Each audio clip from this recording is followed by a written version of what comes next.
बिस्मिल्लाहिर्रहमानिर्रहीम। अस्सलाम वालेकुम वरहमतुल्लाहि वबरकातुहू। मैं जुल्फ़कार अली और आप देख रहे हैं मेरा यूट्यूब चैनल। अभी आप सुन सकते हैं जनाब पीटीआई के चेयरमैन जनाब इमरान खान को जो कौम से खिताब कर रहे हैं।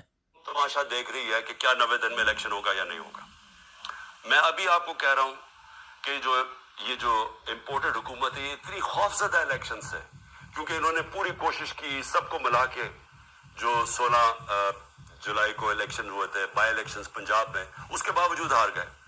फिर उसके बाद सारी जमातें एक टिकट पे लड़ी, फिर हार गई। वो जो अगला अक्टूबर में इलेक्शन हुआ था, तो ये डरे हुए इलेक्शन से, तो ये इलेक्शन से डरे हुए हैं, मुल्क तबाही की तरफ लेके जा रहे हैं। रोड मैप है कोई नहीं, कोई चीज कंट्रोल में इनके नहीं है। सिर्फ और सिर्फ इस डर से कि इलेक्शन ना हार जाए, इनको कोई फिक्र नहीं है कि मुल्क बर्बाद हो जाए, क्योंकि इनके पैसे बाहर पड़े हुए हैं। इनका पाकिस्तान में स्टेक ही कोई नहीं है। इन्होंने फिर से मैं कह रहा हूं, ये फिर बाहर भागेंगे।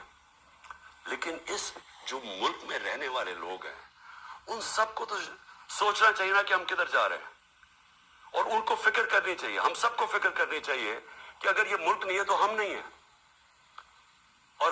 और अगर जिस तरह माशत तबाह होती जा रही है, तो सबसे पहले तो हमारी सॉवरेंटी जा रही है, आजादी हमारी जाएगी। और जो हम पहले से कह बैठे, तो मैं आखिर में मैं खत्म करने से पहले, मैं ये जो दहशतगर्दी हुई, दहशतगर्दी को भी पूरी कोशिश की गई कि किसी ना किसी तरह इससे सियासी फायदा उठाया जाए। मैं ये शहबाज शरीफ के सामने रखना चाहता हूं, क्योंकि शहबाज शरीफ को कोई या तो यादाश्त खत्म हो गई है या प्रेशर में आके इनको चीजें नहीं याद। तो इन्होंने कहा जी केपी ने पैसा नहीं खर्च किया या कुछ नहीं किया या केपी जिम्मेदार है।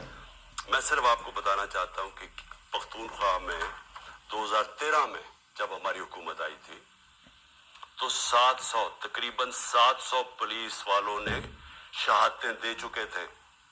पुलिस डिमोरलाइज थी, पुलिस के हालात बुरे थे उस वक्त, क्योंकि पुलिस अपने आप को डिफेंड कर रही थी। लोगों को कैसे डिफेंड करती?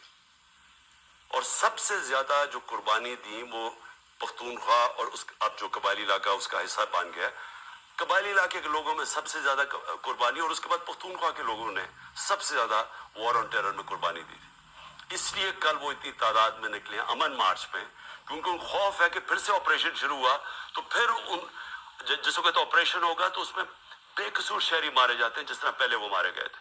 तो इसलिए उनको खौफ आ रहा है कि किसी तरह ये अमन हो, वहां ये फिर से ऑपरेशन ना शुरू हो जाए। लेकिन ये आप बात सुन रहे थे इमरान खान की। जनाब चेयरमैन इमरान खान जो खिताब कर रहे थे कौम से।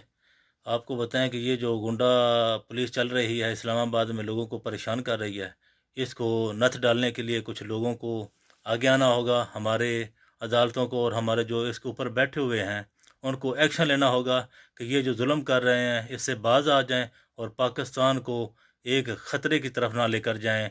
पाकिस्तान में पहले जो दहशतगर्दों के हमले हो रहे हैं उनके बारे में निपटने की ज़रूरत है, ना कि ये अपने गुंडे इस आवाम के ऊपर खोल दिए जाएं और आवाम को परेशान कर रहे हैं। बर मेहरबानी करके इन चोरों को, ये जो पुलिस की वर्दी पहन के जो गुंडे घूम रहे हैं, इनका भी कुछ ना कुछ सदेबाप होना चाहिए और इनको कैफरे करदार तक इनको भी पहुँचाना चाहिए। कोई भी कानून के ऊपर नहीं होना चाहिए। इसलिए सबको सोचने की ज़रूरत है और पाकिस्तान का साथ देना चाहिए। अल्लाह हाफ़िज़।